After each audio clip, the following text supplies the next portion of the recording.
आज हम लोग पढ़ेंगे जड़ों के प्रकार के बारे में। जड़ें कितनी प्रकार की होती हैं? दो प्रकार की। कौन कौन सी? मूसला जड़ और अपस्थानिक जड़। तो हम इन्हें कैसे पहचानेंगे? तो आज हम जानेंगे फूल और पत्तियों के आधार पर जड़ों को पहचानेंगे। चलो आइए देखते हैं कैसे पहचानते हैं फूल और पत्तियों के आधार पर जड़ों को। ये बच्चों के हाथ में फूल हैं अलग अलग। इन फूलों के आधार पर ये बच्चे खुद ही बताएंगे कि इनकी जड़ मूसला है या अपस्थानिक। राहुल, ये तुम्हारे हाथ में कौन सा फूल है? गुड़हल का।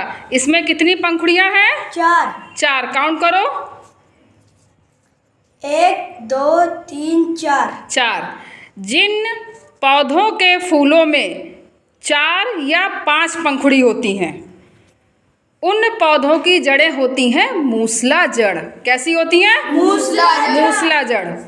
दीपांशु, तुम्हारे हाथ में ये कौन सा फूल है? सदाबहार का। इसमें कितनी पंखुड़ी हैं? 4। गिनो जरा। 1 2 3 4। फिर से गिनो।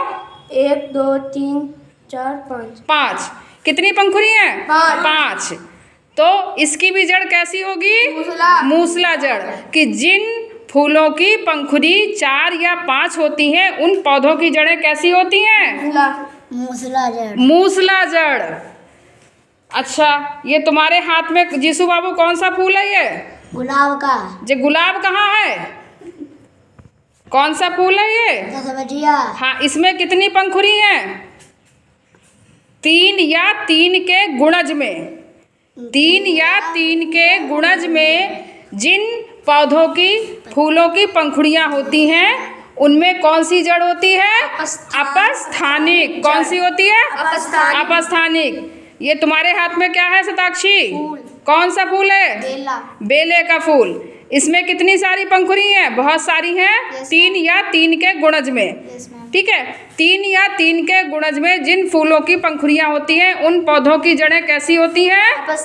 अपस्थानिक जड़। क्योंकि ये गुच्छे में होती हैं इसीलिए इनको झकड़ा जड़ भी कहते हैं। झकड़ा जड़ यानी कि झगड़ालू जड़। ठीक है, इसीलिए इनका नाम है झकड़ा जड़ या अपस्थानिक जड़। अब हम पत्तियों के आधार पर जानेंगे। अभी तो हमने फूलों के आधार पर जाना, अब हम पत्तियों के आधार पर जानेंगे। दीपांशु, ये तुम्हारे हाथ में कौन सी पत्ती है? सदाबहार। ठीक है।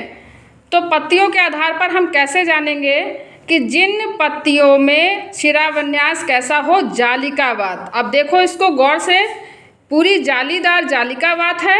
ये देखो गुड़हल की पत्ती है राहुल के पास, इसकी भी पत्ती कैसी है? जालिकावात। ठीक है। तो जिन पौधों की पत्तियां जालिकावात होती हैं वो मूसला जड़। ठीक। उन पौधों की जड़ें कैसी होती हैं? मूसला जड़। और जिन पौधों की पत्तियां सीधी होती हैं, समांतर शिराविन्यास होता है, उनकी जड़ें कैसी होती हैं? अपस्थानिक। कैसी होती हैं? अपस्थानिक जड़। तो समझ गए ना तुम लोग? Yes ma'am. फूल और पत्तियों के आधार पर जड़ को पहचान लोगे? Yes ma'am. दूसरा, इसमें एकबीजपत्री और द्विबीजपत्री। कि एकबीजपत्री और द्विबीजपत्री क्या है? जिन पौधों के बीज 2 भागों में बट जाएं। जैसे मटर है, मटर को फोड़ोगे कितने भागों में बटेगी? 2। सेम का है, सेम का बीज फोड़ो कितने भागों में बटेगा? 2। चने को फोड़ो कितने भागों में बटेगा? 2। तो इनकी जो ये कैसे हैं? द्विबीजपत्री। कैसे हैं ये? द्विबीजपत्री। और एकबीजपत्री, जैसे गेहूं है, मक्का है, ये कैसे हैं? एकबीजपत्री।